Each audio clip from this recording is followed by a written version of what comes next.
Hello friends. तो आज हम एक क्वेश्चन देखेंगे एसएचएम चैप्टर से। तो क्वेश्चन है, a uniform disc of radius 5 centimetre and mass 200 gram is fixed at its centre to a metal wire, the other end of which is fixed. The hanging disc is rotated about the wire through an angle and is released. If the disc make torsional oscillation with time period 0.2 second, find the torsional constant of the wire. तो I hope आपको question समझ में आया होगा। चलिए इसके concept की तरफ देखते हैं। सबसे पहले आपको क्वेश्चन में ये जो वर्ड दिया है टॉरिसोनल, इससे आपको समझ में आना चाहिए कि ये टॉरिसोनल पेंडुलम का क्वेश्चन है। और इसमें टॉरिसोनल पेंडुलम का जो फॉर्मूला होता है वो ये होता है, time period is equal to 2π√I/c। यहाँ पर I मोमेंट ऑफ इनर्शिया होता है और C टॉरिसोनल कांस्टेंट होता है। सबसे पहले आपको ये डायग्राम बनानी है। एक वायर, स्ट्रेट वायर, और उसे एक डिस्क कनेक्टेड है। तो हमें सबसे पहले इस डिस्क का मोमेंट ऑफ इनर्शिया निकालना है। तो मोमेंट ऑफ इनर्शिया डिस्क का होता है mr²/2।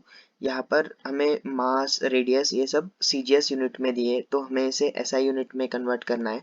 तो मास की जगह हम लेंगे 0.2 kg, यानी 1/5 kg। अगर कैलकुलेशन आसान करना है तो फ्रैक्शन में लिख सकते हैं।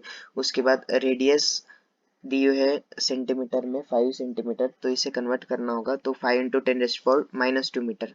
तो जब हम ये वैल्यूज मोमेंट ऑफ इनर्शिया के फॉर्मूले में डालेंगे mr²/2 में, तो हमें मोमेंट ऑफ इनर्शिया की वैल्यू मिलेगी 2.5 × 10⁻⁻⁴ kg मीटर स्क्वायर।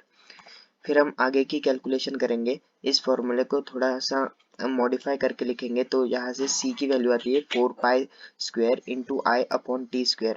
तो 4π² × I की जगह हमने जो अभी निकाला है मोमेंट ऑफ इनर्शिया 2.5 × 10⁻⁻⁴, ये यहाँ पर पुट करेंगे हम। और t², टाइम पीरियड क्वेश्चन में दिया है 0.2 सेकंड, तो 0.2 का स्क्वायर।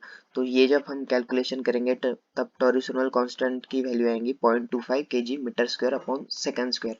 जनरली हम ये टॉपिक नेग्लेक्ट करते हैं, लेकिन इससे भी क्वेश्चन आते हैं कभी कभी। आई होप आपको ये क्वेश्चन समझ में आया होगा। Thank you.